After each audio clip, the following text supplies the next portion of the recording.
¿Qué tal? ¿Cómo están todos? Bienvenidos a Búnker al Aire. Como siempre estamos con Oscar y con Raúl. Yo soy Juan Pablo y el día de hoy les traigo un tema del cual, bueno, creo que es importante hablarlo, que es sobre la educación como tal, educación escolar. ¿Y por qué? Porque pienso que es importante hablarlo. Porque estamos actualmente todos en todo el mundo, ¿no? Con esta crisis de la pandemia y todo el tema. Y creo que, hay distintas políticas que se han tomado en diferentes países. Por ejemplo, en Argentina han decidido volver a las clases presenciales. ¿Ah, sí? Pero hace no muchos días, muchos días los han vuelto a abandonar a los chicos, han cancelado las clases de nuevo, porque ha habido un rebrote por el tema de las clases. Claro. Entonces, o sea, fue una mala decisión desde el principio. Sé que en México también hay clases presenciales, acá en algunos lugares en universidades me parece que están en clases presenciales, no sé la verdad, pero de México sí escuché de que en algunos lugares están acá volviendo. Si son fans del programa del tiempo, en algunos programas de la tercera temporada, la segunda, la primera, ya, de todos los programas lo menciono porque como que me enorgullezco de eso. Yo soy profesor de colegio, entonces en el colegio en el que trabajo también conozco más o menos un poco como por qué lado van las políticas escolares acá en Bolivia. Y acá depende mucho del distrito en el que está el colegio. Hay distritos en los cuales se está permitiendo la asistencia a clases ¿presencial? Ajá, presencial. No hay otros en los cuales no, por ejemplo en la zona sur de La Paz. Y bueno, eso realmente no es importante. El tema que vengo a tratar es justamente por todo esto que está pasando. Creo que es ya huelga decir que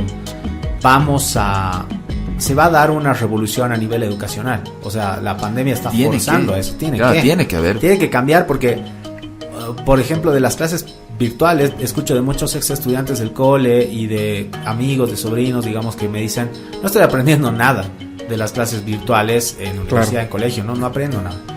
Y ahí yo creo que de nuevo hay que revisar ¿por qué?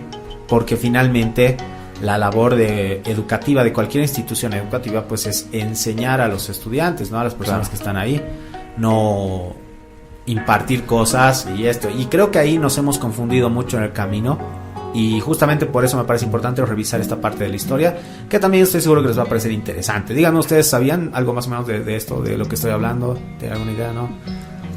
¿De dónde viene la educación escolar? ¿De dónde viene la educación? ¿Cómo nace el colegio? La verdad no tengo idea. Tal?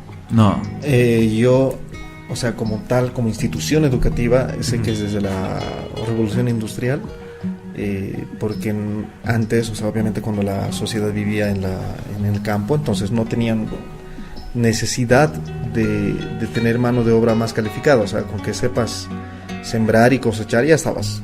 Claro, era lo que necesitabas para subsistir en ese, porque no necesitabas ninguna habilidad ni conocimiento más. Eso mismo, entonces una vez de que se empezó a tecnificar, decían, bueno, ya los adultos van a las fábricas a trabajar, pero ahora ¿qué hacemos con los niños? Entonces encontraron esa... Estás molestando. Más o menos. Para que dejen de molestar. De hecho es complicado, o sea, si te pones a pensar bien, todas las instituciones que tenemos actualmente funcionando, o sea, que hacen funcionar nuestra sociedad, se han desarrollado en ese periodo. O sea, los adultos, o sea, jóvenes adultos, hombres, ¿qué hacen? Van a las fábricas. Las mujeres se quedan en sus casas será más de casa porque necesitan que la casa también sea atendida. Los niños, ¿qué hacemos con los niños? Los mandamos a la escuela. ¿Qué hacemos con los enfermos? Los mandamos a los hospitales. Y ese es justamente un problema que está suscitando ahora con el tema de la pandemia, porque hay varios hogares en los cuales dicen, ¿y con quién dejo a mis hijos? Claro, porque ellos tienen que pasar clases en la casa, pero yo tengo que acudir a mi lugar de trabajo, ¿y con quiénes se quedan? Y es como, cierto, o sea, de alguna forma la escuela se ha confundido en algún punto por una especie de como guardería. Claro, ¿no? Se ha vuelto. O sea, claro. Es que implícitamente... Es que inicialmente era ese, como les digo, el problema. O sea, ¿dónde mandas? Por eso, como les decía, ¿dónde mandas a los viejitos? Que no son funcionales para las fábricas. O sea, en sí, todo lo que no funciona para una fábrica se le ha inventado un reclusorio. Sí, casi, o sea, un lugar donde puedes ir a pasar el rato hasta que vuelva el que va a trabajar. El que va a trabajar, exacto. ¿Dónde mandas a los locos? Al manicomio, exacto. A los enfermos, a los hospitales. Ahora, la enseñanza, digamos, la educación es algo que ha estado siempre, ¿no? Incluso en los animales existe el tema de la enseñanza de las cosas que van a necesitar para la vida. Por ejemplo, eso me parece súper bonito de cómo en la naturaleza, digamos, tú ves a los leones o incluso los animales, los perros, los gatos, cuando juegan los ves, están jugando, qué bonito. En realidad están pasando clases, están aprendiendo a cómo defenderse, cómo atacar, cosas así que van a necesitar, digamos, ¿no? Y también nosotros hemos tenido, durante el periodo de la Grecia antigua, estaba la escuela aristotélica, que era un lugar donde iban las personas a pensar y a preguntarse cosas de la vida, así su búnker, su propio búnker. Y era su búnker al aire. Era su búnker al aire. Después igual tenemos también un tema muy repetido en el tema de instruir a las personas más jóvenes. Se repite harto en la parte militar, ¿no? Está la instrucción militar de los espartanos, porque era importante tener esa unidad y seguir las instrucciones de batalla por el tema de estrategia y otras cosas más. El Agogé era tremendo. O sea, Agogé era una especie de escuela etapa, o sea, etapa de escuela, por decirlo así, de los espartanos, en la que se volvían hombres guerreros, y es traumante. O sea, entraban, creo, a sus... no sé, o sea, por decirles ahorita, creo que estoy muy equivocado, creo que a los 8 años. O sea, un espartano era niño hasta los 8 años. Desde los 8 años lo mandaban así a como a hacer el cuartel, pero a nivel extremo. Hasta hombre. Claro, para que se vuelva espartano. Claro, para que sea un guerrero espartano. Eso era hasta sus 20 años el entrenamiento. Luego de los 20 años a los 30 años era soldado. O sea, sí o sí tenía que ser soldado. Y de los 30 años en adelante recién podía vivir, pero en ese entonces los 30 años, claro, ya era más o menos el promedio de vida. O sea, era una especie de jubilación ya, claro, te quedaba ya poco, ¿no? Recién empezaba tu vida. Porque incluso normal. Tal vez también las enfermedades y todo ya lo daba a los 30, ya te daban de baja. De hecho, para poder ser un soldado así. Eran así pocos los que vemos, llegaban con dientes. Claro, Imagínate exactamente te iba a decir, el tema de los dientes, o sea, infecciones dentales que no lo dejan a uno vivir. Y luego ya ni te dejan comer bien, no te alimentas bien, eso hace que tus defensas reduzcan, o sea, es tremendo el tema, ¿no? Entonces, está todo este tema de cómo se enseña, métodos de enseñanza, y hay distintos, ¿no? Que han ido surgiendo a lo largo de la historia, pero vamos a ir reconociendo algunos que se van, que los seguimos manteniendo, no sé por qué, los seguimos manteniendo. Vamos a hablar de todo eso. Por ejemplo, en Prusia, ya no en Rusia, en Prusia, a mediados del siglo XVIII, principios del siglo XIX, el rey Federico I era el que necesitaba tener un ejército de soldados que sigan instrucciones, que son obedientes y que obviamente con todas esas características puedan ser un ejército ordenado en batalla. De hecho, se inspira mucho esta idea de tener un ejército muy parecido al de los espartanos, que eran terriblemente letales como tropa, ¿no? Entonces, es ahí que empieza a generar esta idea de la escuela prusiana, vamos a decir, de formar de nuevo desde niños a los ciudadanos que vayas a necesitar. Y esto se confunde con otras cosas también, que ya aquí se empieza a poner más turbia la idea, porque una cosa es tener gente que siga instrucciones, que sea que tenga conocimientos que le permitan hacer cosas más elevadas, lo que decía Raúl, por ejemplo, ¿no? Ya no solamente arar la tierra y cosas así que se pueden enseñar, también se enseñan de una forma práctica, sino operar maquinaria y cosas así. Entonces, también se aprovecha este espacio para impartir, y esto suena como súper terrible, pero también lo entiendo, ¿ya? Impartir los ideales del partido político que está en gobierno, que obviamente tiene una idea de cómo quiere que sea su país, de cómo quiere que funciona. Exacto. Y para eso que los ciudadanos puedan seguir esa misma filosofía. Entonces, si los agarras desde niños y les empiezas a enseñar esa línea política, obviamente vas a tener ciudadanos que continúen pues con el trabajo, digamos, con esa idea, claro, ¿no? Entonces, vas a adoctrinarlos desde niños para que se asimilen más fácil tu mensaje. Exacto, y eso ¿no? se hace, todavía sí, se hace. No, totalmente. Y hablando desde la religión, no solo desde la política, y los colegios religiosos creo que son 2 por 1. Pero es así, o sea, tanto a nivel religión, a nivel educativo, siempre se intenta formar a las personas para que obedezcan a un determinado sistema, estructura de pensamiento, modelo de pensamiento. Y eso ha quedado totalmente claro que ya quedó. Los modelos que se usaban al menos están totalmente caducos, ¿no? Exacto. Y incluso, o sea, digamos, eso lo habíamos hablado ya también en un programa, ¿no? Como durante el gobierno de Perón en Argentina repartían los libros en las escuelas donde los ejemplos ponían no sé, B de Perón, ¿no ve? Perón es bueno, escribe la oración así, Perón es el presidente, claro. Así, cosas así, y es terrible. Pero entonces se empiezan a juntar estas nociones de formar ciudadanos más instruidos para lograr un beneficio económico del país y que sigan la línea política del partido, que sean personas obedientes. Sobre todo eso es como que el subrayado de este modelo de educación que de nuevo nace acá. No es el único, pero se darán cuenta que mantenemos muchos hasta ahora.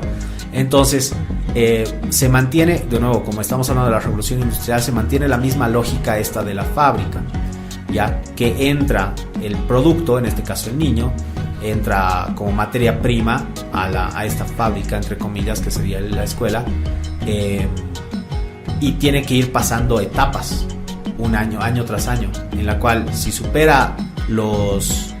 si logra producir, mejor dicho, el conocimiento requerido de esta primera etapa, pasa a la siguiente etapa y después a la siguiente y después a la siguiente, hasta que se logre tengas al ciudadano formado como quieres formarlo. Y eso me suena a The Wall. No he visto The Wall hasta ahora. El videoclip al menos, en el que los niños entran como una especie de embutidora y salen carne. Claro, en un producto, digamos, por decirlo de manera más algo así. Sí, me imagino de que desde aquel entonces intentaban reflejar eso, ¿no? El bueno de Roger ya quería mostrar eso. Y después tienes al tema de lo que hablaba Raúl hace poco, digamos, ¿no? El tema de que tienes las fábricas a las cuales acuden los padres y a los chicos enseñándoles a ser los futuros trabajadores, en los cuales ellos entran en una hora, salen a una hora determinada y todo marcado con un sonido, ¿no ve? Así como que hora de entrada, hora de descanso, hora de salida, igual que con cualquier obrero. Y esto es tal cual un acondicionamiento como se hace con los perros, digamos, ¿no? Con los animales, así de ahora sí, siéntate, ahora sí, ahora tal cosa. Y el tema, igual también tenemos antes, yo incluso he llegado a pasar en una escuela en la que todavía la estructura se mantenía desde muchos años y la infraestructura era similar, que el espacio del profesor estaba en una tarima como elevada por encima de los estudiantes. Todavía era la autoridad máxima, tú no puedes cuestionar al docente. Entonces todo esto es como eso, pues un reflejo de la vida útil que van a tener como ciudadanos en el futuro. No es tan pura, o no comenzó siendo tan pura como decir, vamos a enseñarle a la gente, qué bonito será que las personas sepan más, porque la educación es liberadora, ¿no? Que lo es muy liberadora. De hecho, por eso el internet es el bastión de la libertad y tenemos que defenderlo con todo. Liberadora y niveladora también, creo que es algo importante. O sea, hace que mientras más educados todos somos más iguales en general. Me gusta ese concepto, está bueno. Sí, de hecho sí. O sea, es que te da la opción de tener las mismas oportunidades. Entonces, en ese sentido creo que va a lo de nivelador. Y sí, y bueno, tienes todo esto, también tienes el tema de el clásico que, bueno, lo seguimos manteniendo hasta ahora, de hagan fila, ¿no ven? Pónganse en fila y seguir las instrucciones así al pie de la letra. Y si te sales un poco por fuera, mal, estás chao. Todos usan un uniforme, de esto lo he debatido mucho con algunos amigos, y sí, reconozco que el uniforme tiene algunos beneficios, como diría yo, un beneficio tiene el uniforme, y es el tema de eliminar la disparidad de clases. Porque, por ejemplo, cuando yo entré a un colegio privado, cuando estaba en cuarto de primaria, siempre estudié en un colegio privado, pero entré a este colegio privado que era en la zona sur, sufrí un tipo de bullying porque mi ropa no era de marca, no tenía un uniforme este colegio. No tenía un uniforme, y sufrí bullying por eso, digamos, ¿no? Tampoco es como que por Dios me ha marcado y ahora solo uso Gucci, digamos, ¿no? Pero sí reconozco que ese es un beneficio que puede tener un uniforme. El tema de... Eras Camilo. Era Camilo. El tema de eliminar eso, pero... Tal vez en el sentido lo mismo. Pero creo que tiene más cosas negativas en realidad, porque la idea finalmente es eso, es reprimir a la persona de su pensamiento individual porque no puede expresarse a través de cómo se ve. Y hay colegios en los cuales no puedes tener cabello largo, ¿no? Cero tatuajes, cero piercing, cero cosas. Ajá. Todos, mientras más iguales se vean, mejor, ¿no? Mientras más igual se comporten, mejor también. Entonces te identificas con Ropa Cara de Camilo. Claro. Es tu canción. Gucci, Prada. Es que me parece muy interesante esto de, como dices, mientras más iguales sean, más homogéneos sean, es mejor. Y sí, dependiendo de las etapas, y esto la verdad que da para estas charlas de Búnker al Aire que podrían durar horas y horas. Ajá. Porque realmente estamos viviendo un tiempo cambiante, me parece, a causa del internet y o sea, por dos razones. Uno, tal vez tres, pero no están casadas. La era atómica, me parece que es algo que nos sigue afectando, tal vez no como habíamos pensado, pero sí nos sigue afectando, porque eso ha ido desarrollando cierto sentido de la sociedad hacia ir en un entorno cada vez menos bélico y de confrontación, lo que a su vez se va casando con esta liberación de información en el internet, la computadora y el internet, y esta conjunción de factores hace de que nuestra sociedad en este momento quiera ser cada vez más libre, por así decirlo. Antes era bueno y la gente se sentía muy bien mientras eran más uniformados con el resto. Igual. No solo en la ropa me refiero, sino en todos los aspectos posibles. ¿Por qué? Porque eso te aseguraba el éxito en la fábrica, lo que significaba el éxito en la vida, y la gente estaba feliz con eso. Habría que preguntarles exactamente cuán felices serían en relación ahora, no sabemos exactamente, pero a nosotros que ya tenemos, como les digo, a causa de los factores que he mencionado, una mentalidad tan diferente, nos suena como que realmente fuera pues una tortura, una cárcel, ¿no? Y se ve así, o sea, para la sociedad actual se ve así. En ese entonces no se veía tanto así, porque esos eran los valores que la sociedad manejaba. Por consecuencia, el mundo era así, o sea, se lo conocía así, entonces no era nada raro, ni nada transgresor, ni nada malo, ni nada incómodo. Claro. Como les digo, incluso era bueno, o sea, tener un uniforme, antes, por decirte, había incluso hasta cierto estigma, es decir, el uniforme es como de galán, o sea, te hace más. Claro, era con orgullo, o sea, vos decías con exacto, orgullo, un uniforme era con orgullo. Y tú estabas feliz, o sea, y no me refiero a solo policías, militares, sino de un banco, pertenecer a un banco y tener el uniforme de un banco te hacía más. Sí, por ahí esta necesidad que tenemos de formar parte de algo, ¿no? Exacto, formar parte de algo. Y también, exactamente, hace bastante tiempo atrás igual, o sea, en todo lo que era la revolución industrial y eso, conseguir también trabajo en una fábrica era complicado, no era fácil. Claro, los cupos eran limitadísimos. Habían filas y filas de gente que quería entrar a trabajar en una fábrica. Entonces imagínate que entres a trabajar en una fábrica y era un motivo de orgullo, o sea, ya te hacía alguien en una escala a nivel social un poco más arriba, ¿no? Porque toda la gente quería trabajar, muy poco lo tenían, y los que sí estaban en ese puesto de privilegio lo lucían. Obviamente ahí vos salías con todo orgulloso con el uniforme de tu empresa, ¿no? Ahí diciendo, tengo trabajo y ustedes no. Claro, más o menos eso, ¿no? Sí, o sea, es que esa es dentro de todo, al final esa es la idea. Al final esa es la idea. Una lucha de clases. Todo es aparentar, ¿no? O sea, todo es como que, claro, querer mostrar tu superioridad. Y eso es a nivel instintivo, yo creo. Es que de esa manera obtienes estatus en una sociedad que se maneja en torno a niveles jerárquicos. Claro. Entonces vos quieres mostrar, siempre vas a buscar mostrar que estás a un nivel un poco superior. Hasta aquellas épocas. Hoy en día yo creo que está cambiando eso. Claro, ya no. Sí, implícitamente a nivel instintivo lo tenemos, porque a nivel supervivencia incluso me parece que está muy ligado. Pero es un nivel subconsciente, y a un nivel consciente como que las personas estamos cambiando, ya no nos importa. Ahora más bien como tanto, que el que es diferente, ¿no? Claro, ahora se premia más diferente, bigotes más largos. Es que como Camilo, ¿no? ¿El otro es más qué? Bigotes más largos como Camilo. No sé por qué estamos hablando de ese. Bueno, ya. Ya ni me acuerdo de qué estamos hablando. Es que al final tú dices ahora como que se intenta ser más diferente, pero esas veces igual, o sea, ser diferente era tener trabajo, porque la mayoría no tenía. El que tenía era diferente. Superior porque eres diferente. Eres diferente, claro, al resto. Tienes algo que el resto no tiene, un bien escaso. Diferente, claro. Tienes un bien escaso. Claro, y es como les digo, estas son charlas para el búnker. Creo que deberíamos trasladar este tema para algo más charlas, para algo más que duren horas. Vamos a sacar un producto, de hecho, ¿no? Un producto nuevo que podemos anunciarlo. ¿Ya lo puedo anunciar? ¿Puedo? Sí. Que al público conocedor que vamos a tener como charla. Todavía no hemos puesto un nombre, así que todavía pueden sugerirnos por comentarios. Aceptamos sugerencias.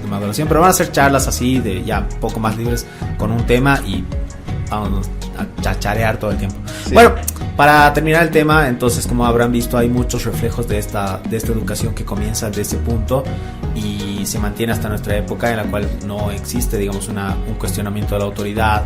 Se marcan muchas cosas de forma conductual, de decir esto lo haces ahora, esto lo haces ahora.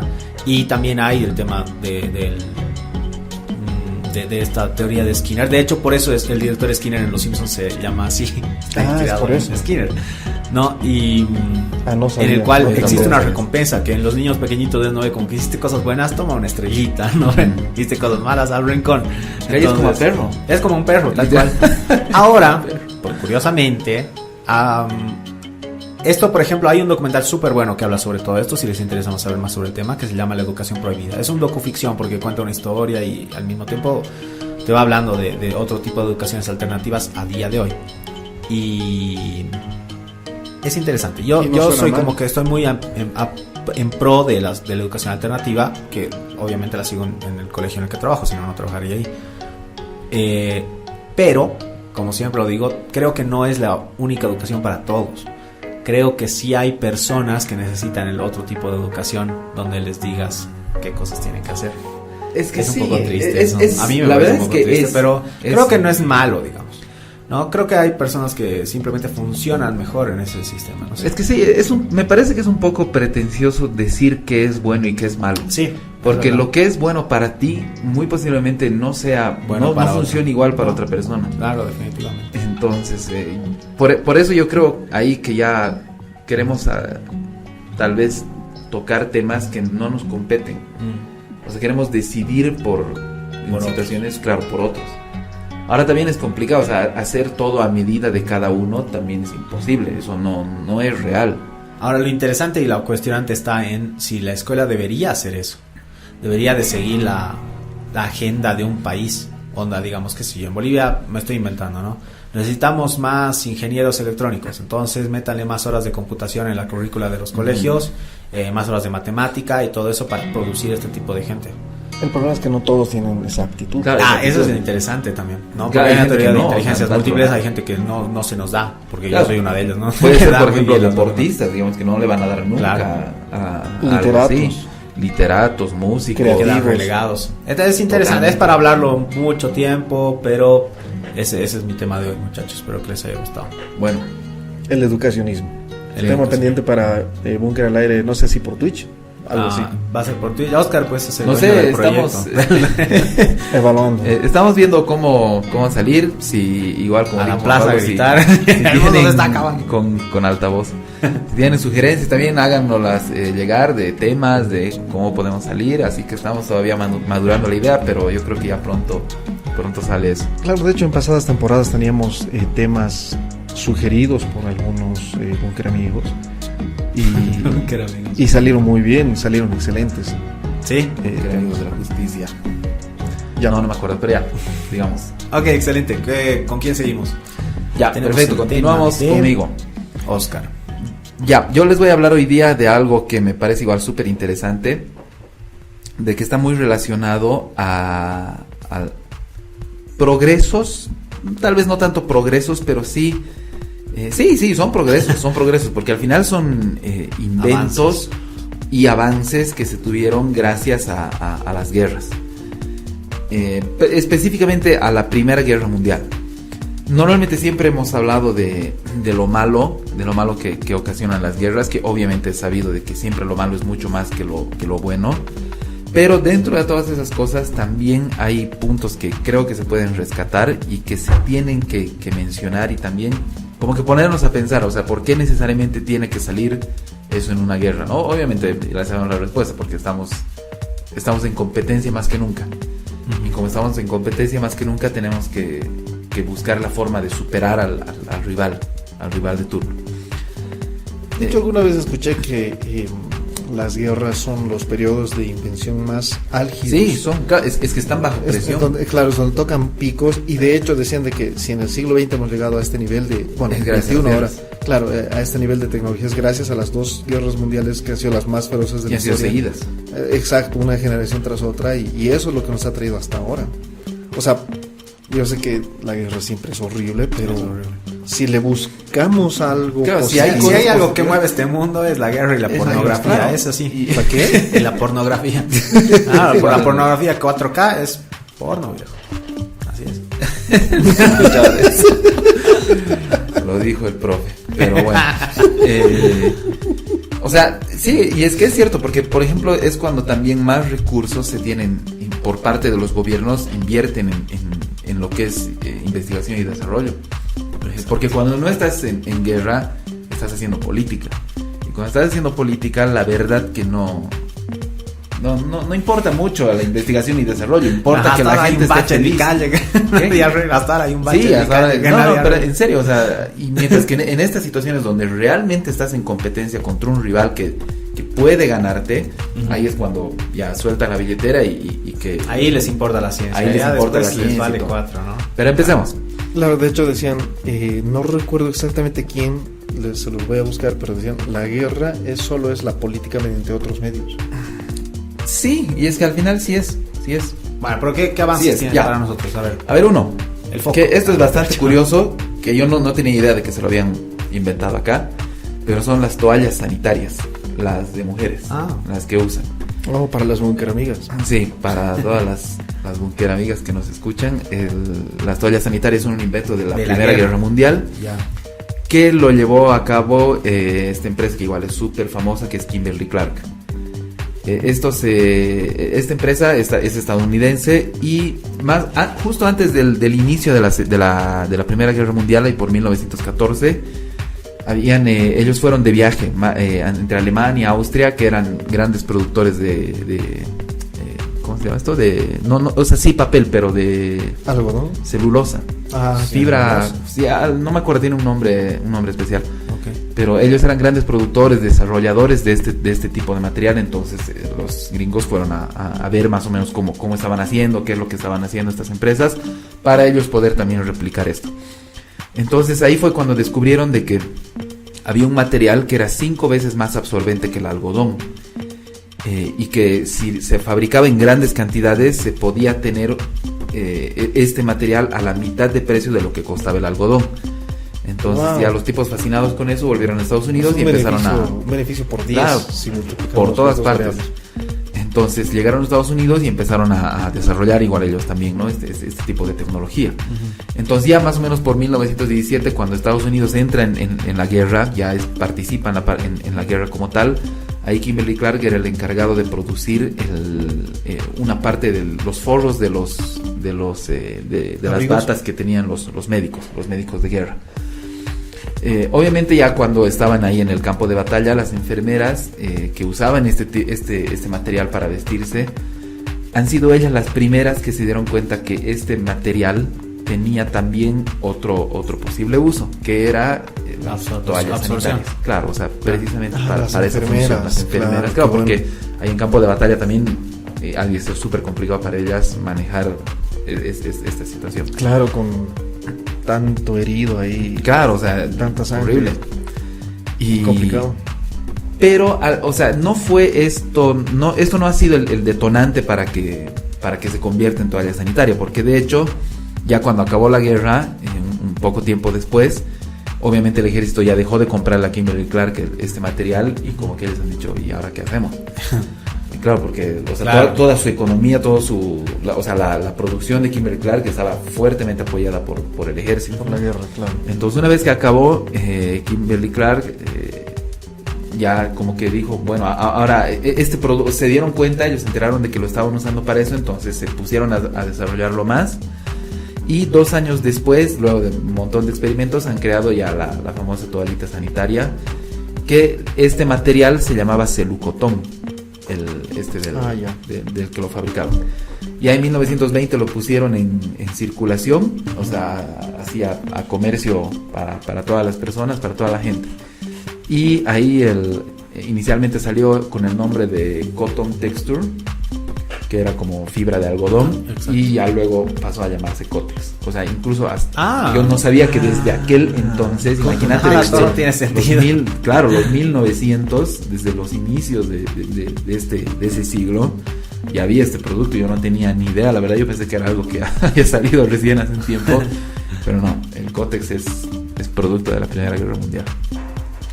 Luego claro, Cotex, como decías, es Cotton Texture. Claro, fibra de algodón. Qué revelador. Sí, es súper interesante. Luego hay que organizar las facturas para mandar eso a la publicidad. Sí, hay que emitirlas.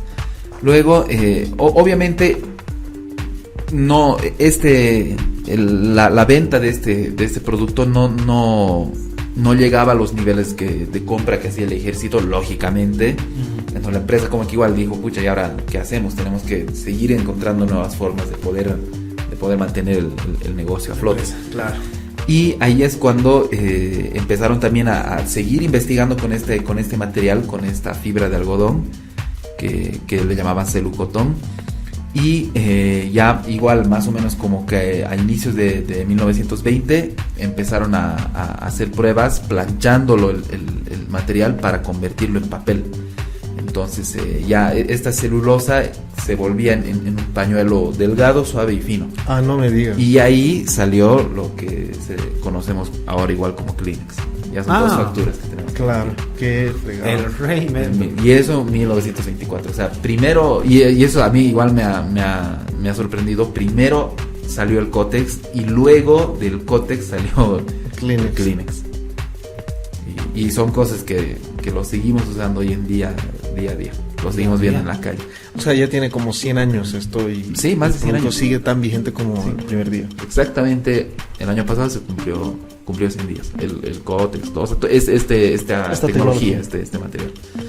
Luego otro igual desarrollo, otro avance que se tuvo ha sido con el tema de las prótesis, porque obviamente los soldados perdían miembros, quedaban mutilados, ¿no? Perdían un montón de partes de su cuerpo y se intentaba apoyarlos con algo. Y ese algo era el desarrollo de las prótesis. El desarrollo, porque las prótesis sí se inventan hace mucho. Se hicieron hace mucho. Es precisamente lo que quería decirles, de que de hecho no se tiene una fecha exacta de cuándo existen las prótesis, porque incluso se encontraron momias con prótesis en sus dedos de los pies. Entonces, hemos hablado, creo, era una buena curiosidad. Creo que alguna vez lo hablamos, pero hace años. Así que muchachos, pónganse al día. Y no se tiene una fecha exacta, pero el desarrollo de las prótesis tuvo un salto importante durante la Primera Guerra Mundial. De hecho, ahí en 1917 se creó la Asociación Americana de Prótesis y Órtesis. Luego, otro punto igual súper que me ha encantado es el tema del cambio de hora. Porque hasta antes de la Primera Guerra Mundial no existía el cambio de hora, que se tiene por verano, por invierno y todo eso, ¿no? Claro. No existía. Tampoco es de que se inventó el cambio de hora en la Primera Guerra Mundial, porque de hecho esta idea de atrasar o adelantar los relojes en función a las estaciones ya lo venía proponiendo Benjamin Franklin por los 1700, 1800. O sea, estamos hablando desde hace siglos atrás. Lo que él decía era de que se desperdiciaban muchas velas en la noche, porque el sol se ponía en verano, en la época de verano, porque el sol se ponía antes, y que se desaprovechaba la luz de las mañanas, de las madrugadas, porque las personas todavía estaban durmiendo en esas horas. Entonces, por eso él propuso hacer este cambio de hora, pero lo mandaron a rodar al tipo. Claro, porque no le veían ninguna utilidad real importante. Claro. Estas mismas ideas también surgieron en Nueva Zelanda por 1895 y en el Reino Unido a inicios de 1900, pero tampoco les dieron bola, como que eran ideas, sí, interesante, pero no más. Donde sí empezó a cobrar ya una relevancia importante ha sido en la Primera Guerra Mundial, y fue Alemania el que empezó a implementar esto. Yeah. ¿Y por qué? Porque estaban sufriendo una escasez de carbón. Y el carbón ellos lo utilizaban para a modo de calefacción y a modo de iluminación. Entonces es por eso de que las autoridades alemanas el 30 de abril de 1916 decretaron que todos los relojes que marcaban las 23 horas tenían que cambiar a las 24. Entonces el primer cambio de hora en la historia de la humanidad se registra en esa fecha, el 30 de abril de 1916. ¿Qué? El 30 de abril. 30 de abril, exacto, de 1916. Ahí es cuando se recorre esta hora. Luego, con esto, Alemania lograba ahorrar un montón de carbón que en las casas, incluso en el ejército y todo eso, utilizaban para calefacción y para luz. Y obviamente al ver esto, como prácticamente llegó a ser una táctica de guerra, no una táctica de... no nada intrascendente. Claro, no era un estilo de vida, era una táctica de guerra. El Reino Unido, apenas 3 semanas después, ya lo implementó, igual. Claro, copiaron. poquísimo. Y los gringos, igual, un poco tiempo después, ya igual hicieron este cambio. Luego, una vez que terminó la guerra, como que eso se olvidaron, ya no aplicaba esta ley, pero al darse cuenta de los beneficios que había traído en los ahorros de este cambio de horas, de que años más tarde volvieron a retomarlo el tema. Otro punto interesante igual. A mí siempre me ha parecido muy raro eso, así como que... qué pereza, ¿no? Vivir en un país y tener que... No, a mí más bien me parece bien. Yo quisiera que aquí hagamos cambio de hora. ¿Por qué? No. En el clima nos ayudaría un montón. En el clima te ayuda porque luego sales en la mañana y estás temblando ahí a la mano. Ponte pues una chompa, viejo. o en la noche estás ahí, son las 6 de la tarde, o bueno, de la noche, no sé, y ya está todo oscuro. A mí no me gusta. Por lo menos en La Paz es como más uniforme porque... Sí, no tenemos mar, no es la brusco. Luz es más... Sí, no es un cambio brusco, pero yo creo que sí ayudaría. Me parece interesante, incluso en la luz, sin ir más lejos, tu factura de luz te saldría más barato. Ya, sí. ¿Cómo? Ahora que hay relojes inteligentes. Es que siempre, tal vez es algo personal porque yo me olvidaría cambiar mi reloj de hora. Claro, pero como dices, con un smartphone ya se cambia automáticamente. Sí, eso sí. Wow. Pero, okay. ¿Qué más hay? Eso. Luego, otro tema igual de que se desarrolló en aquel entonces es las bolsitas de té. Esto porque antes era con el infusor, ¿no? Exactamente, en polvo. Ahora es igual en polvo, pero no venía en bolsas. Ya había en polvo. Y tampoco es que es un invento de la Primera Guerra Mundial, pero sí se popularizó. Porque de hecho esto por 1908 es de que un comerciante estadounidense que vendía té, él empezaba a mandar como muestras, digamos, de su té a sus clientes en bolsitas. Pero como que era solo como una muestra, digamos, algo así, claro, no era algo comercialmente desarrollado. Los que empezaron a hacer esto fueron una compañía francesa que durante la Primera Guerra Mundial a sus soldados les enviaban té, y para que obviamente no tengan que estar cargando latas de té ni nada de esas cosas, ellos los empaquetaban en bolsitas de algodón y se los enviaban así. O sea, de hecho era súper práctico, ¿no? Porque ya tenías la bolsa, solo tenías que echarle agua y ya estaba. Y no tenías que cargar por el algodón. ¿Cómo? Tenían una fascinación por el algodón. Había algo. No, es que esas veces por algo Estados Unidos, el sur de Estados Unidos era algodón, porque era súper comercializado el algodón. Entonces, y a esto le llamaban bombas de té. Todo solucionado con algodón. Todo solucionado con algodón, claro. Eso. Era el Bluetooth de esos tiempos. En internet. Pero sí. Y así, esas bombas de té luego de la guerra como que se quedaron, gustó la idea y ya se quedó como una práctica común, ya fabricar y vender el té en bolsitas. Okay. Otro tema igual es el reloj de pulsera. Hasta antes de la Primera Guerra Mundial se utilizaba relojes de bolsillo. Y era también común que solo gente rica podía tener reloj. Era una joya. Claro. ¿Perdón? Era parte de las joyas. Claro, era ornamental más que funcional. También era funcional, pero también era muy ornamental el reloj. Sí. Y todos lo usaban el reloj de bolsillo. Fue en la guerra en la que obviamente los soldados todos tenían que tener la hora para poder sincronizar cuando pasaban los bombarderos. Claro.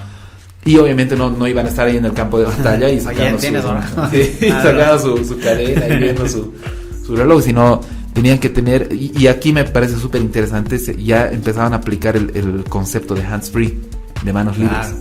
Tenían que fabricar un reloj hands free. Y para eso fabricaron el reloj con pulsera. Qué bueno. De que ya no tenían que sacar. De verlo. Sí, es que es súper interesante eso. No tenía ya nada que sacar, sino como que ya estaba ahí a la vista.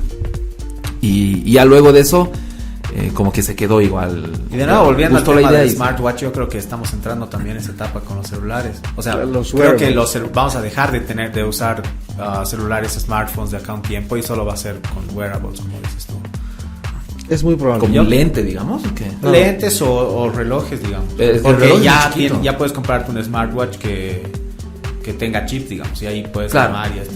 Y yo sé que es chiquito para el tema de teclear, pero tal vez luego sale como holograma. Digamos, ¿no? Claro, por ahí usas un teclado holograma o dictado por voz. De hecho, ya hay smartwatch con holograma, no sé si han visto. He visto, sí, uno que te proyecta, es una como bandas. Ya.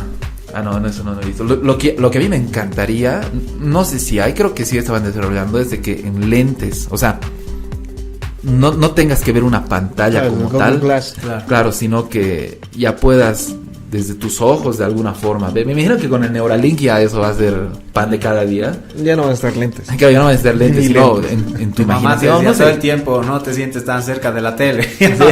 Ahora lo vas a tener en tu cerebro. Pero eso sí me encantaría. O sea, poder tenerlo aquí. Pero bueno, sigamos. Okay, dale. Eso, espero que no sea progreso de otra guerra, la verdad. Sí. Ya, luego tenemos otro tema. Este me pareció, no me parece tan interesante, pero igual va, las salchichas vegetarianas, que se las inventó también, se las desarrolló en la Primera Guerra Mundial. Cualquiera pensaría que es más, tal vez un movimiento hippie, una corriente hippie que ha hecho algo más moderno, que ha hecho de que las salchichas ya no sean de carne, sino sean de alimentos alternativos. Pero no, así en la Primera Guerra Mundial, en la que el alcalde de Colonia, okay. Sí, es un lugar en Alemania, Colonia. Ajá. Habían sufrido obviamente el bloqueo británico de paso de alimentos y todo, entonces ya estaba escaseando la comida ahí dentro de Colonia. Y él empezó a pensar en ideas de poder contrarrestar esto, porque obviamente ya estaba empezando a faltar carne, y sabemos que en Alemania les encanta los embutidos, las salchichas, son expertos en eso. Y él empezó a probar con otros productos, ¿no? O sea, cómo fue el que probó. Sí, cómo podríamos decir. Realmente los alcaldes valían la pena. Pero él empezó a utilizar mezclas de harina de arroz, de cebada, harina de maíz, y hasta que empezó a utilizar la soya para poder cubrir esa falta de carne que había. Ajá. Y ahí es como que se desarrolla el primer concepto de la salchicha vegetariana, que obviamente en aquel entonces no había la conciencia del vegetarianismo, eso, ni del veganismo ni nada, y la llamaban la salchicha de la paz. Y qué bueno. Sí, y qué bueno. Surgió ahí. Luego otro de hecho, punto. me parece increíble ese eslogan para todos los productos veganos. O claro. sea, mira, yo no soy vegano, mejor, pero pensándolo en ese sentido, claro, o sea, comida de la paz, no comida, ¿cómo es? Comida consciente. Comida consciente, claro. Comida pet friendly, estoy diciendo que comieras a tu mascota, libre de crueldad animal, sino comida de la paz suena muchísimo mejor, mucho más bonito. Y ahora un clásico más. También, clásico de la guerra. ¿Cuál? La paz, comida de la paz. O sea, si sabes de historia suena claro, algo elegante, digamos, ¿no? Sí. A mí sí me llama más la atención. Con tu reloj de bolsillo. Hamburguesa de la paz. Ajá. Ya. Otro igual avance que se tuvo, que esto sí se podría atribuir como un descubrimiento entre comillas, descubrimiento, es las cremalleras, el cierre. Antes todo tipo de cierres era con broches, con hebillas, botones, con ganchos, botones, pero estaban buscando la forma de poder tener un sistema de cierre más rápido. Entonces hay una empresa en Estados Unidos que desarrolla este tipo de tecnología, que el ejército estadounidense la compra y la implementa para todos sus uniformes y botas. Obviamente, como era mucho mejor que estar ahí abrochándose, poniéndose ganchos y eso, luego de pasar a la guerra ya se lo puso igual a la disponibilidad de la gente, y ya la gente lo compró, o sea, lo adoptaron de entrada. Hasta antes de la Primera Guerra Mundial no había cierres, eso no sabía. El acero inoxidable también se tiene como que cierta leyenda, cierto mito de que se desarrolló igual en la Primera Guerra Mundial a manos de un metalurgista inglés. De que, bueno, obviamente esas veces como no se tenía acero inoxidable, entonces el metal de las armas no era, no sé, hoy en día no creo sinceramente que se hagan de acero inoxidable, serían carísimas, pero el metal no era el mejor. Entonces los cañones de los fusiles, de todo esto se deformaban a medida que se disparaba. Ahora también me imagino que pasa eso, pero esas veces era más frecuente, o sea, las armas se arruinaban muy rápido. Entonces el ejército le pide a un metalurgista inglés que se llamaba Harry Burleigh, de que desarrolle un nuevo tipo de metal que sea más resistente. Entonces, no, Burleigh, Harry Burleigh. Entonces desarrolle un nuevo tipo de metal, vaya. Sí, o sea, un metal más resistente. Que mejore el metal. Que mejore, que lo haga más resistente con tal de que no se deforme o que dure más los fusiles. Entonces ahí es cuando el tipo empieza a hacer varias pruebas, empieza a hacer aleaciones. De hecho el acero inoxidable se consigue cuando al acero normal le pones cromo, le aumentas cromo. Entonces él empezó a hacer eso, pero ninguno de estos experimentos funcionaban para ese propósito. Entonces lo que el tipo agarraba era, o sea, lo que cuenta la leyenda es de que el tipo agarraba estos metales que no le funcionaban y los tiraba a la chatarra.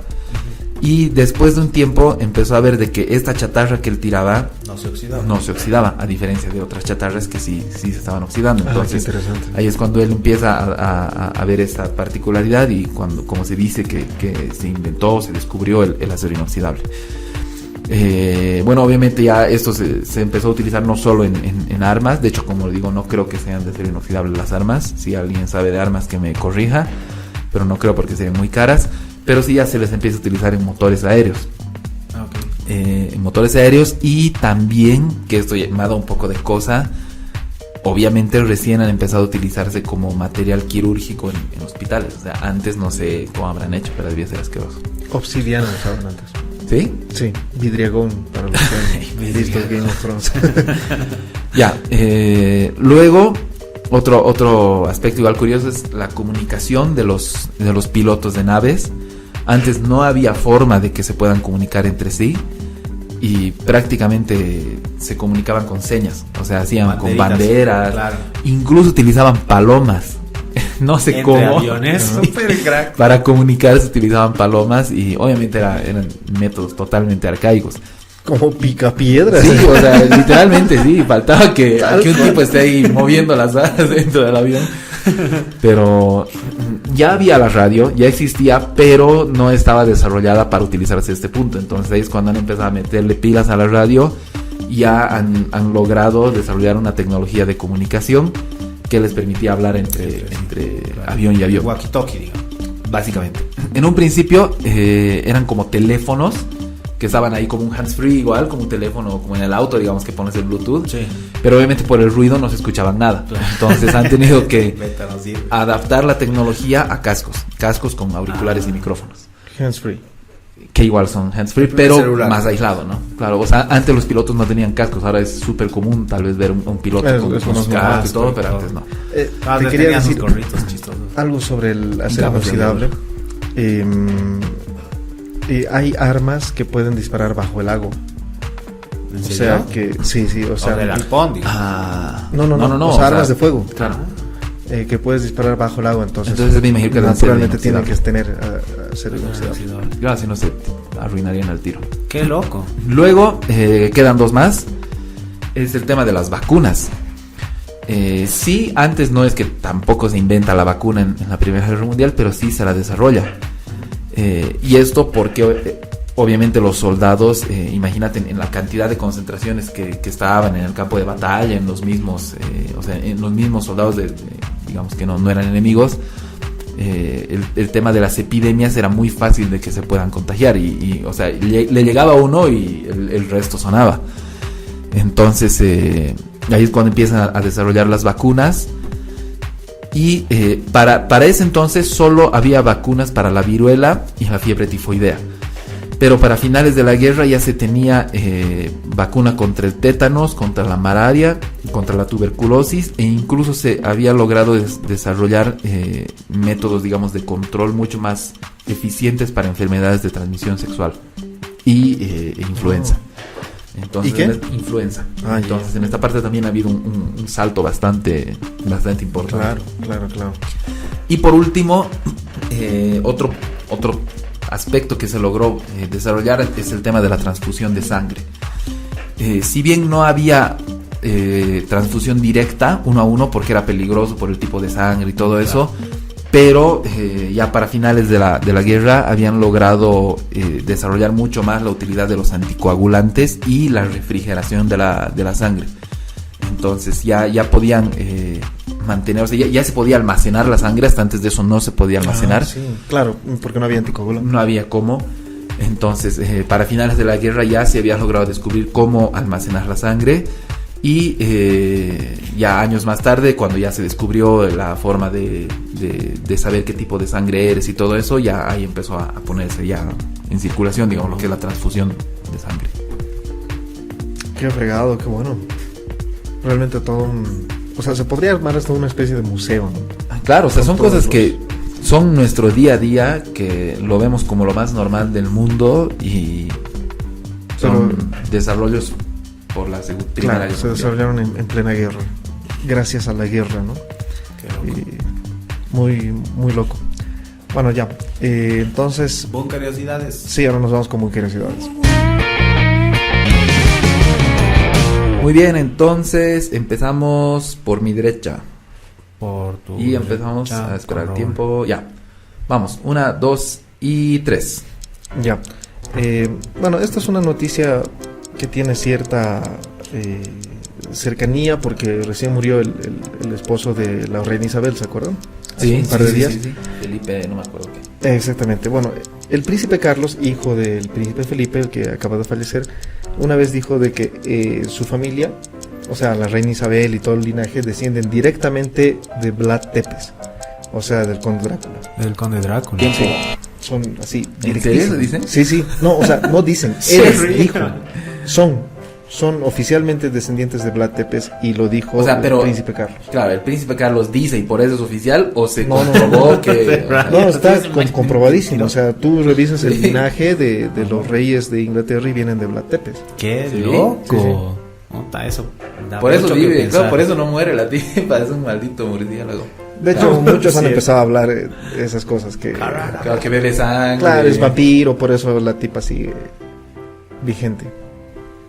No, de hecho, una cosa igual medio loca es de que en la Primera Guerra Mundial, igual hemos hablado de los relojes, ¿cierto? De que no se inventaron, pero se desarrollaron ahí el reloj de pulsera.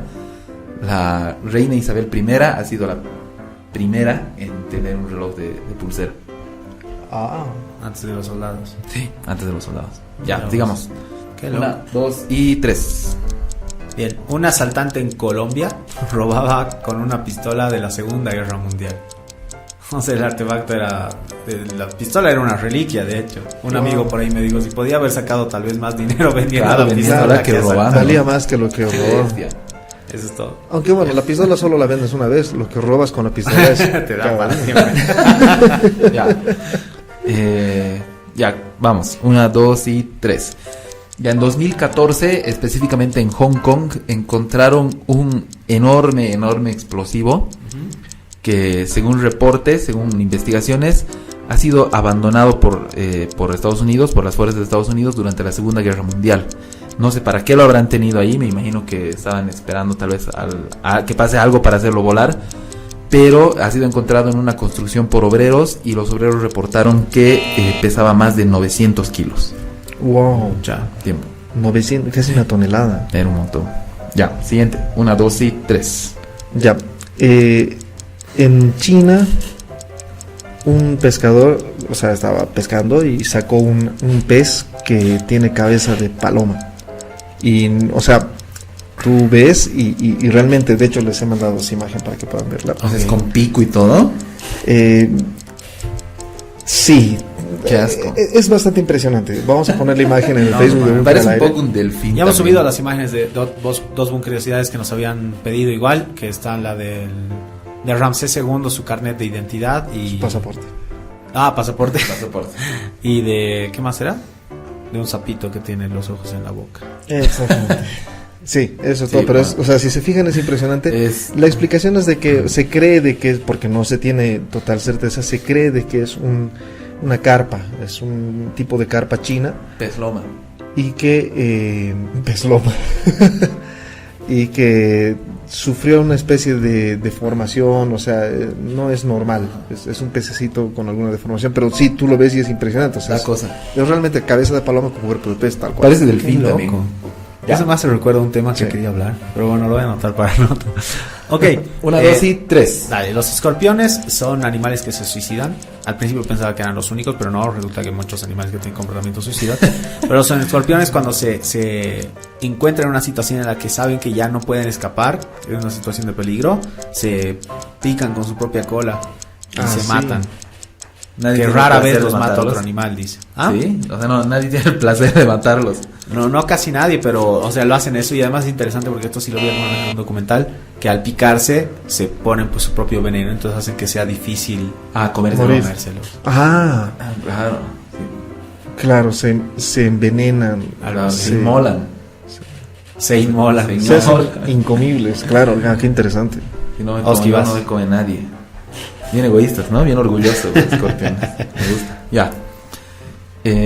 Vamos. Ya, durante la Segunda Guerra Mundial hubo un barco que eludió al enemigo de la forma más insólita, disfrazándose de isla. Así como escuchan, isla como ¿Isla? Tal. Sí.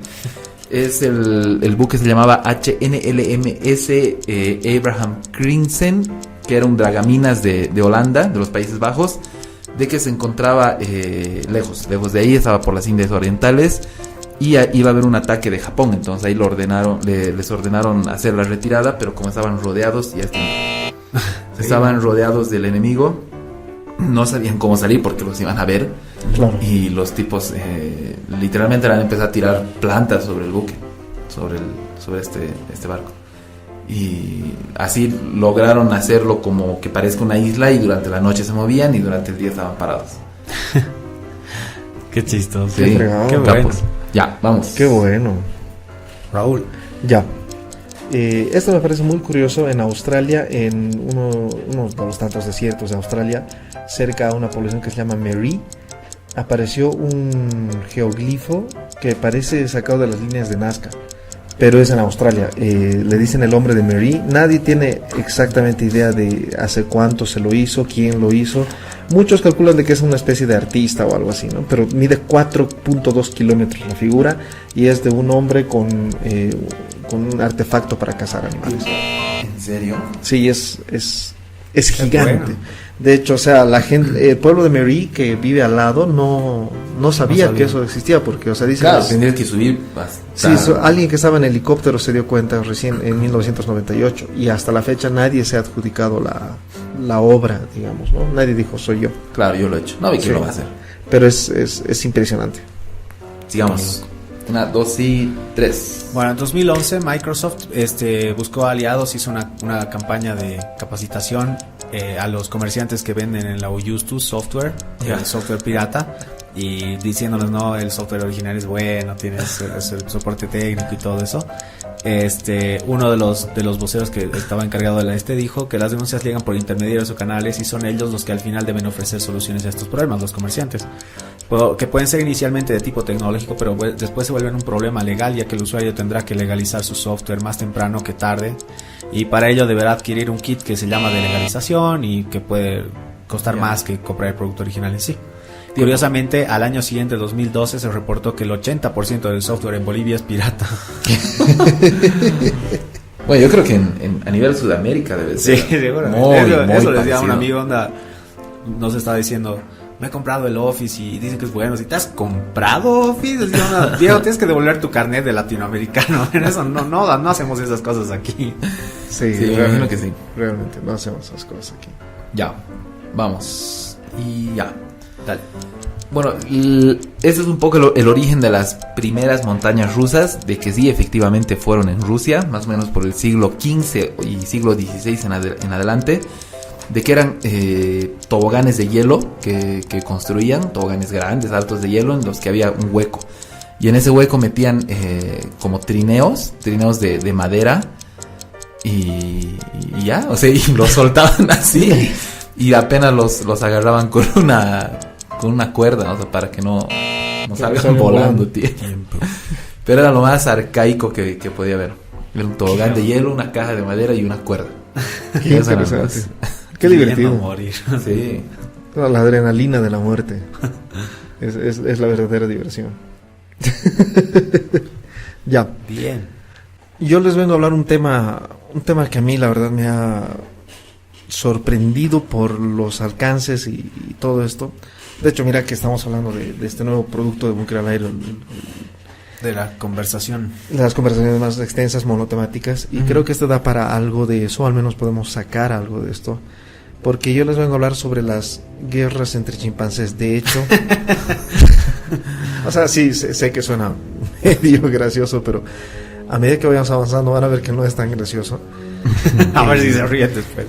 Claro, y los avances que han tenido a nivel social.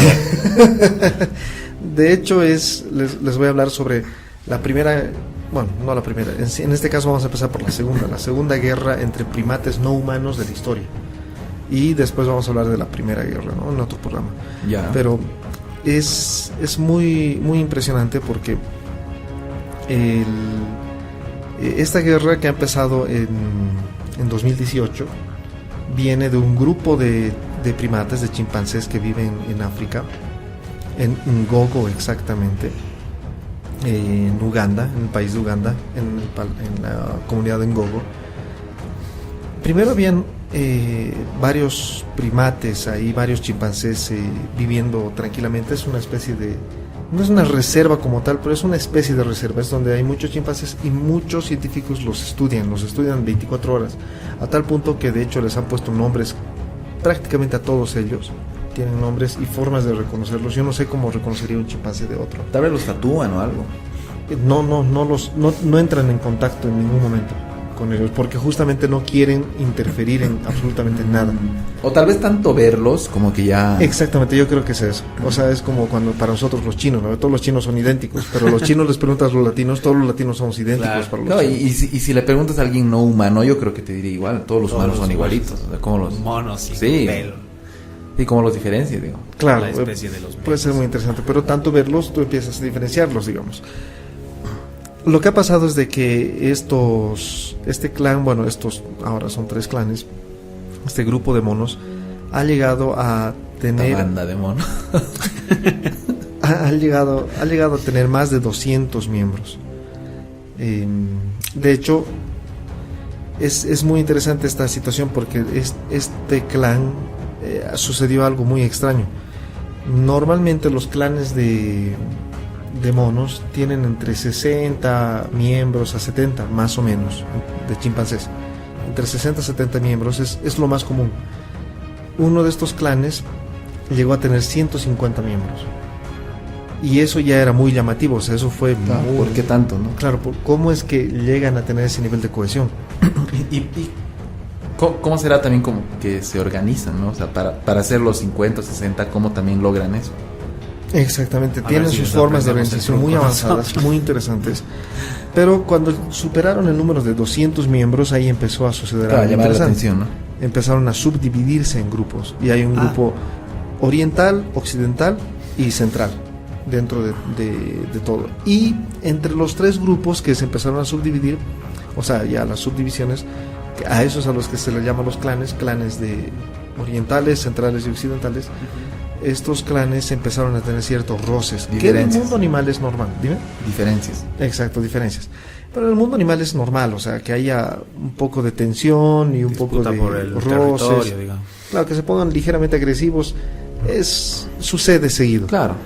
Hasta que en el 2018 había un joven de 15 años del clan central y el clan occidental lo agarró, o sea, registraron que estaban más o menos en la frontera entre el territorio del clan central y el clan occidental, lo agarraron entre varios monos y empezaron a golpearlo y a morderlo hasta matarlo de una forma así, pero salvaje.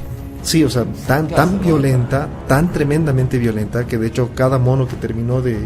O sea, cada mono que participó del linchamiento tenía un pedazo de carne en su boca cuando terminaron con el mono. ¡Qué asco! Imagínense el nivel de violencia que llegó. Monos de quinta, qué asco. De hecho, sí, o sea, como les digo, eso de guerra de monos, ¿no? Suena algo gracioso, pero por eso les decía, a medida que vayamos entrando al tema, se van a ir dando cuenta que el asunto se pone muy serio.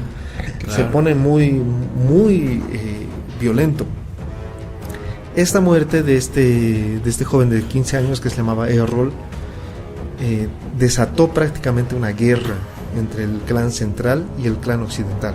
Okay. O sea, hay guerra tal cual. El clan central es el más numeroso, pero los otros clanes, el otro clan, en este caso el occidental, empezó a atacarlos porque decían de que se metió en un área en el que hay muchos árboles frutales, y como sabemos, para los monos un árbol frutal, ¿qué son sus recursos? Es prácticamente todo petróleo. Lo que necesitan. Ajá. Sí, petróleo con agua, con comida, con todo, ¿no? No, o sea, petróleo en el sentido de que es el recurso del que vas a vivir. Claro, el recurso más valioso de todos. Entonces, este conflicto que se ha armado entre ellos ha empezado a crecer y escalar cada vez más, al punto de que, como les digo, es una guerra, es una especie de guerra civil. De hecho, los primatólogos le llaman guerra civil a lo que en este momento está sucediendo en la región de Ngogo, en Uganda. O sea, ¿es actual? ¿Está pasando eso? Es actual, claro, empezó el 2018 y todavía continúa. Algunos creen de que, o sea, conociendo lo que pasó en la primera guerra de primates registrada en el 74, que duró 4 años. La primera guerra mundial. Ahora esta pueda terminar tal vez en el 2022, 23 tal vez. O sea, dependiendo de algunos factores, ¿no?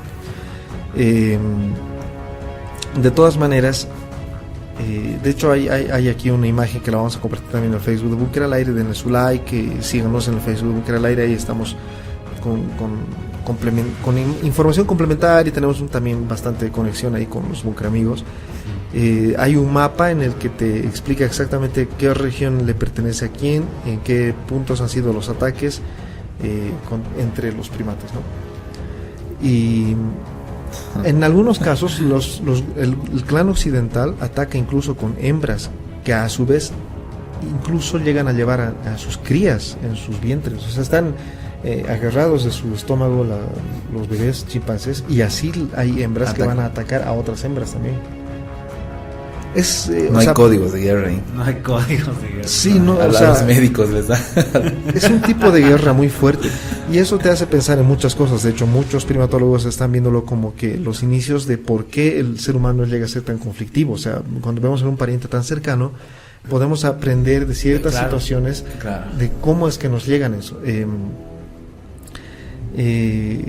Luego otra de las muertes que agudizó aún más la guerra fue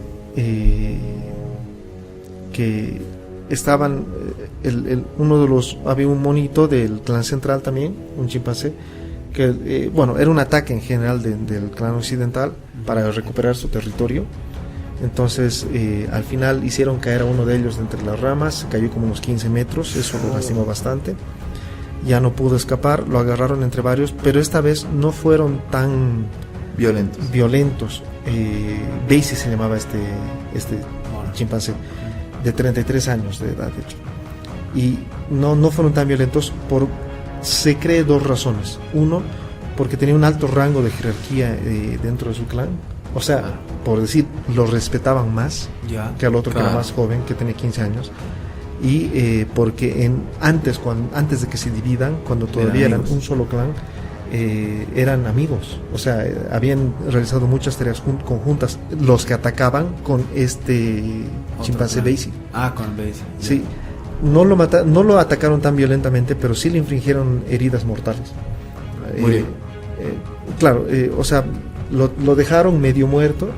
Incluso hubo una hembra que intentó defenderlo, a la hembra la botaron de ahí, la sacaron, la golpearon, la sacaron, era como que se turnaban para golpearlo, y lo dejaron así medio muerto.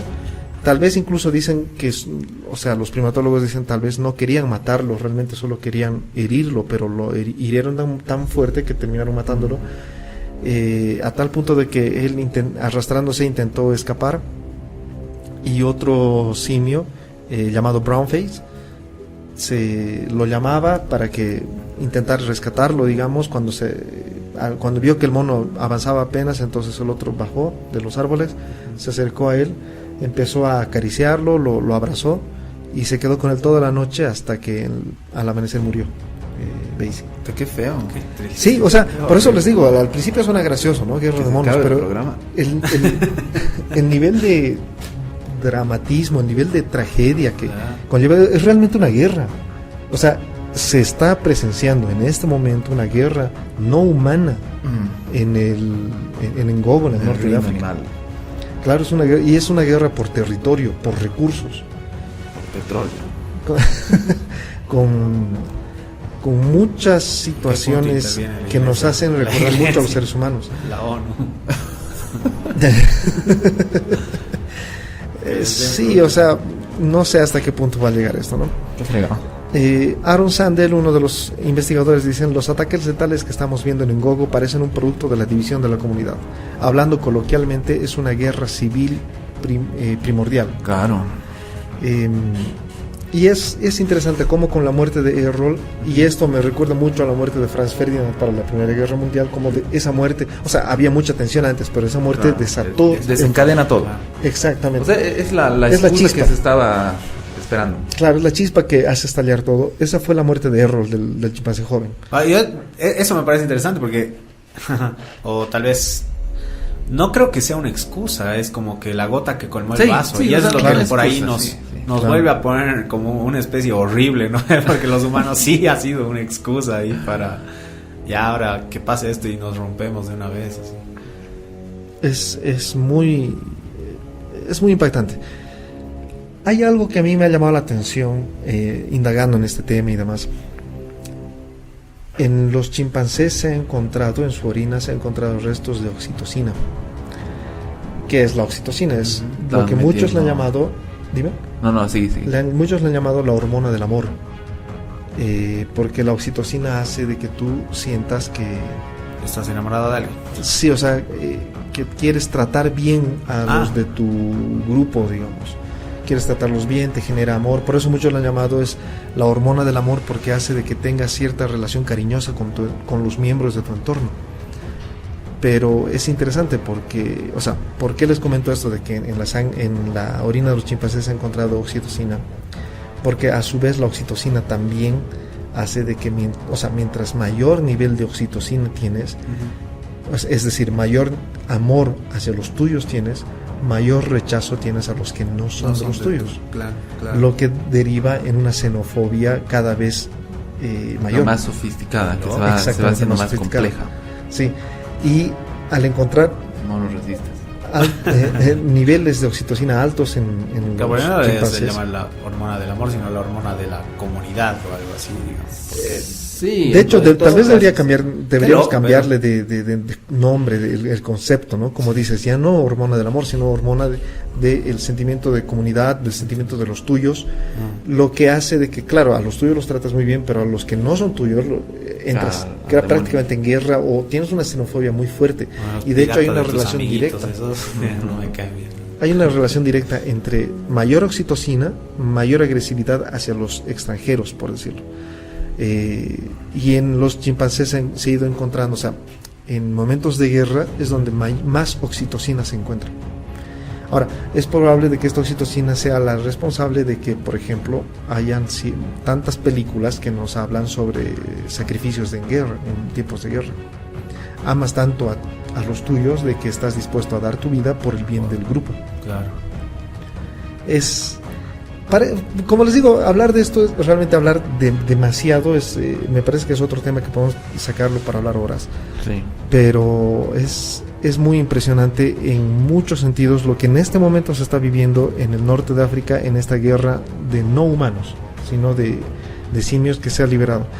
Hoy día hemos estado muy de guerras, ¿no? Sí, como la guerra da paso a la educación escolarizada actual, La guerra da paso a los desarrollos, la guerra hace que los monitos se maten. Oye, pero hablando de o sea, relacionando eso, también me imagino que ya fuera de chistes debe haber también hartos, o sea... ¿Otras especies? No, sino progresos dentro de la sociedad de estos chimpancés. Es muy probable progresar.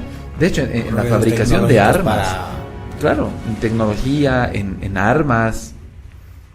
Es seguro que han tenido que una necesidad que hayan tenido. Claro, que progresar en medicina. Tal vez han encontrado nuevas formas de recuperarse de heridas. Claro. O sea, o si no lo han hecho, es mucho más probable que lo hagan en un futuro a corto plazo. Claro, no, y de hecho incluso, o sea, el mismo cerebro yo creo que se estimula, no creo, o sea, de hecho se estimula, a ser más creativo. Pensar más, a ser más creativo para precisamente buscar formas de, o sea, hacer estrategia. No soluciones, sino estrategia. Sí, o sea, soluciones por una parte y también estrategia militar en este caso. Y todo eso para proteger a tu grupo. Claro, o sea, la oxitocina. Claro, y eso indefectiblemente hace que tu cerebro se desarrolle más. Claro. Va haciendo más conexiones. Más conexiones, claro. Miren, como les decía de esto de la oxitocina, es un arma de doble filo porque ayuda a fortalecer los lazos del grupo, pero también despierta agresividad hacia los que no son de este grupo. Y se hizo un experimento, no he encontrado mayor información sobre este experimento del que cuentan aquí, dentro de lo que he podido investigar, pero se decía de que en Holanda hicieron... midieron el tipo de respuesta, o sea, era solo netamente un experimento virtual, como les digo, o sea, todo era si es que llegaba a pasar, ¿no? Y en las personas que registraban mayores niveles de oxitocina, estaban más dispuestos a sacrificar la vida de un musulmán que las personas que tenían menos oxitocina. O sea, ahí podemos hablar de patriotismo, xenofobia, amor familiar, lazos familiares. Es muy loco, pues, porque eso, por ejemplo, yo, aparte de ser profesor, no, soy una persona muy polifacética. ¿Eres o no eres? Soy. Soy publicista, no he estudiado publicidad. Y ahí, por ejemplo, en el tema de comportamiento del consumidor, de cómo se comportan las personas, tienes la pirámide de necesidades y la pirámide de Maslow, y en el tercer nivel está la necesidad de pertenecer a un grupo. Y a mí siempre me ha parecido la más importante, porque es funciona eso, a pertenecer a un grupo, que puedes hacer cosas tan terribles tanto para ti como para otros, ¿no? Sí, claro. Como que sí. Y esto tiene mucho que ver con también la autoestima, como qué tanto te quieres a ti mismo, digamos, en la super hippie. Pero qué tanto te quieres, porque esto lo sueles ver, ¿no? Digamos, el típico, el tema de asociarte a grupos, que si por ahí no te sientes, digamos, como querida en casa, qué sé yo, es muy fácil que te unas a pandillas o que te unas a sectas o que te unas a... Para tener un sentido de pertenencia, más tangible, más real, claro. Es muy interesante. Sí. Para terminar con esto de los monos, algo que me pareció muy llamativo es de que tanto en el ataque a Errol como a Basie, a Errol le arrancaron los testículos y a Basie le arrancaron el pene. ¿Y eso por qué? Para evitar, o sea, para disminuir la capacidad de reproducción del otro grupo y así con el tiempo ir absorbiendo ese territorio o a sus hembras. Pero ya, o sea, los habían matado, digamos. Si es, o sea, es a donde primero atacan. Ya. Por si es que el mono llega a escapar. El primer ataque fue ahí a los testículos, claro, al aparato reproductor. A las joyas de la familia. A las joyas de la tribu. Oye, qué fregado eso. Claro, o sea, de hecho eso me llama la atención, como dices, son técnicas cada vez más avanzadas. Claro, te las vas ingeniando, o sea, ¿cómo puedo acabar lo más pronto? Claro, van a terminar falsificando ya la moneda de los otros. Plátano, falsificando. ¿La tribu qué? Plátanos llenos de arena. Qué terrible. No, pero es que te lleva a eso, o sea, hablando obviamente de las distancias totalmente extremas, pero son tácticas que te las vas ingeniando para afectar a la otra parte, a tu rival, un poco más allá del golpe que le puedes dar, o sea, del golpe físico, del puñete en este caso, la piedra que le puedan lanzar, el palazo que le puedan dar al mono. De hecho, en los registros donde o sea, cuando se enfrentan entre grupos, entre varios grupos, a donde se atacan es primeramente hacia los testículos. Sí, códigos, ¿no? Esos monos. Qué loco. Es muy loco. Mucho para pensar. Se puede aprender mucho de esto. Es no solo, realmente, o sea, a nivel biológico, social sobre todo. Claro. Describe muchas cosas. Al principio pensé que era, porque igual el tema no era un tema de la guerra de los conejos que lo tocó Oscar, que era una curiosidad. Con Napoleón. Con Napoleón, claro. Que lo atacaron. Tampoco era tan chistoso, digamos, ¿no? Pero fuerte. O sea, sí, es curioso, pero claro, si te pones a pensar un poco más, es fregado. Como un montón de conejos se han organizado para atacarlo uno de los... Y en ese momento, sí, los por la emergencia. Más recordados y reconocidos de la historia. Claro. Y de nuevo, en ese momento, claro. No tienes idea de lo que estamos hablando, te invitamos a ponerte al día en los programas anteriores que están pues subidos por ahora en el canal de YouTube Búnker al Aire. Inscribite, dale a la campanita, lo típico que te dicen todos los otros youtubers, ¿no?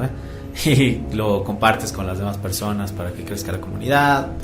Y bla, bla, bla. Y bla, bla, bla, exacto. Qué buen tema, me ha gustado. Sí, me ha impactado, no puedo decir que me ha gustado, me da pena. Sí, mira, es que sí, o sea, te da pena, pero te impacta un poco. Es bonito. Es muy impactante. Para la siguiente les voy a traer la primera guerra registrada entre la de los 1970, dijiste más o menos. 74, ajá. 74. Cuando Jane Goodall, la tal vez más grande. Claro, chimpandóloga, ¿no? Chimpandóloga. Es primatóloga. Primatóloga. Es súper conocida esa. Así imaginar una... Pero murió, ¿no? Sí. Me hace imaginar una escena así, un simio en la guerra actual, ¿no? Con su habano así como... En la primera guerra de primates, el 74. Con su boinita. Y esa guerra, bueno, ya nos vas a decir cuánto ha durado y todo el programa. 4 años duró. 4 años. Sí, del 74 al 78. Qué fregado. Oye, qué fregado. Qué guaso. Yo creo que va a estar buenísimo que estudien el nivel tecnológico, al nivel social en general, el comportamiento de la guerra, el comportamiento del cerebro, ¿no? Claro, todo, o sea, todo va. Yo creo que hay mucho que aprender, de verdad que sí. Podemos aprender mucho de los monos y de las guerras. Qué loco eso. Y de es una situación tan dicotómica, ¿no? Como la guerra, algo tan destructivo, puede generar creación de otras cosas también.